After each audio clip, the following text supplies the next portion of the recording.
The man who found the light. They gave him a nickname. Dafty. Not whispered. Not hidden. Hurled at him across schoolyards, echoed down stone corridors of 19th-century Edinburgh like something permanent. Like something true. He was the quiet boy with the homemade shoes. The one with the thick country accent that made city children smirk. The one who asked strange questions about mirrors and magnets and the color of the sky, questions that made his teachers uncomfortable and his classmates cruel. Dafty. A word designed to be the last thing the world ever remembers about you. Now let me tell you what that boy actually built. The device you are watching this on right now, it exists because of him. The Wi-Fi signal carrying this video into your home, he predicted it, mathematically, a century and a half before it was built. Radio. Television. Radar. Mobile phones. MRI machines. Satellite communication. The entire invisible electromagnetic architecture of modern civilization. All of it. Traced back to one quiet, bullied boy from Scotland. And Albert Einstein kept 3 photographs on the wall of his study. Not 2. Not 1. 3. Isaac Newton. Michael Faraday. And James Clerk Maxwell, standing shoulder to shoulder with the undisputed giants of human knowledge. That is who Dafty turned out to be. This is his story. James Clerk Maxwell was born on the 13th of June, 1831, in Edinburgh. But he grew up at Glenlair, the family's modest estate in the rolling countryside of Galloway, southwest Scotland. And those early years were, by every account, genuinely joyful. His father John was a warm, quietly brilliant man, a lawyer who loved science the way some men love music. He built things. He questioned things. And he passed that restless curiosity directly into his son. But it was his mother, Frances, who truly lit the fire. She began educating James almost the moment he could speak. Mathematics. Latin. The natural world. She taught him that questions were not a nuisance, they were the whole point. Under her care, young James became the kind of child who could not walk past a stream without wondering why it curved, or look at a soap bubble without needing to understand the colors swirling across its surface. Everything was a puzzle. Everything was an invitation. Then, in February of 1839, Frances Maxwell was diagnosed with abdominal cancer. James was 8 years old. She fought. She continued his lessons for as long as she possibly could. She continued to smile. But by the end of that same year, she was gone, leaving behind a silent house, a shattered husband, and a small boy who had not yet developed the emotional vocabulary to name what had just been taken from him. He only knew that the world had become heavier. And that questions, the relentless, searching, beautiful questions his mother had encouraged, were now the only thing standing between him and the dark. His father eventually enrolled him in the Edinburgh Academy, one of Scotland's most prestigious schools. It should have been a refuge. It became a new theater of cruelty. James arrived wearing a homemade tunic and square-toed shoes his father had designed with loving practicality and zero awareness of how children weaponize difference. His Galloway accent sounded foreign to Edinburgh ears. His questions were too many. His silences were too deep. Dafty. The name found him within days. But while they laughed at the strange quiet boy, that strange quiet boy was retreating, not into self-pity, but into geometry. Into mathematics. Into a private, luminous interior world where the cruelty of other children simply could not reach. And that world was beginning to produce extraordinary things.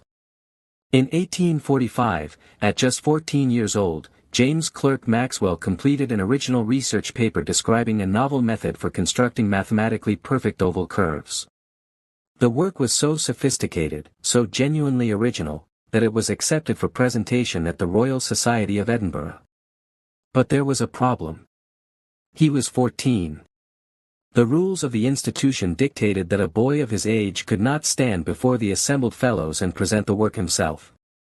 And so Professor J.D. Forbes, one of the most respected scientists in Scotland, a man who had already seen enough of this boy to know exactly what he was looking at, stood at that podium and presented James Clerk Maxwell's paper on his behalf. The fellows were quietly astonished. Several assumed the work had been guided or corrected by an adult hand. It had not. Every insight, every proof, every line of reasoning was entirely the boy's own. The child called Dafty had just contributed original mathematics to one of the most distinguished scientific societies in Scotland, and he was not even old enough to deliver it himself. By 1850, it was time for Cambridge. He arrived first at Peterhouse College, Newton's own university, the oldest college in Cambridge, but within weeks, something shifted. He looked across the university, weighed his options with characteristic quiet deliberation, and transferred to Trinity College. The college where Newton had walked. The college where the air itself seemed to carry a different kind of expectation. He threw himself into the mathematical tripos with extraordinary intensity. He read through the night. He questioned everything. He graduated second wrangler, second in his class in one of the most brutally competitive mathematical examinations in the world. Cambridge had seen brilliant students before. It had rarely seen one like this. Maxwell's early published work was staggering in its range. He produced the first rigorous scientific explanation of color vision, demonstrating how every color the human eye perceives emerges from combinations of red, green, and blue light. Then, in 1861, he brought that theory into the physical world. Working with photographer Thomas Sutton, who operated the camera and captured the exposures, Maxwell directed an experiment built entirely on his own three-color theory. The same tartan ribbon, photographed 3 times, once through a red filter, once through green, once through blue, then projected simultaneously onto a single screen at the Royal Institution in London.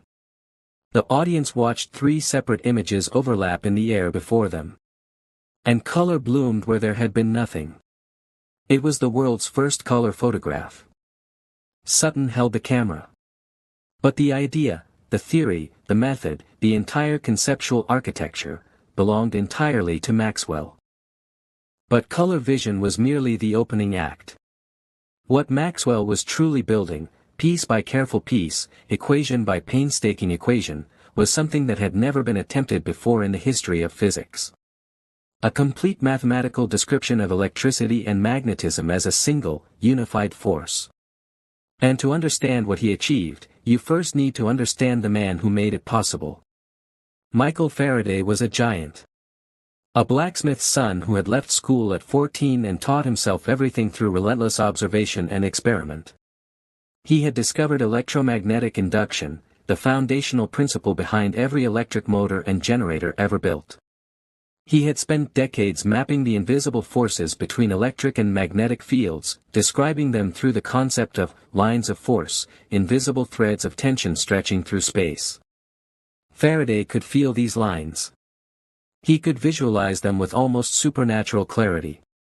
But he had no mathematics to describe them. The formal language of theoretical physics was a door that had always been closed to him. When the young Maxwell wrote to Faraday to say he intended to translate those physical intuitions into rigorous mathematics, the old man wrote back with a vulnerability that is deeply moving to read. He admitted his mathematical limitations. He expressed genuine wonder that someone else could see what he had spent his life feeling. Maxwell's response was characteristically generous. He told Faraday that his physical descriptions had been so precise, so structurally sound, that translating them into mathematics had followed almost inevitably.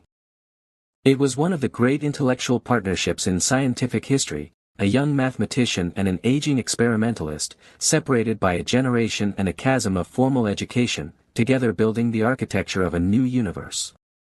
Working through the 1860s with ferocious concentration, Maxwell was forced, by the pure internal logic of his mathematics, to introduce a new term into his equations. He called it the displacement current. No experiment had demanded it.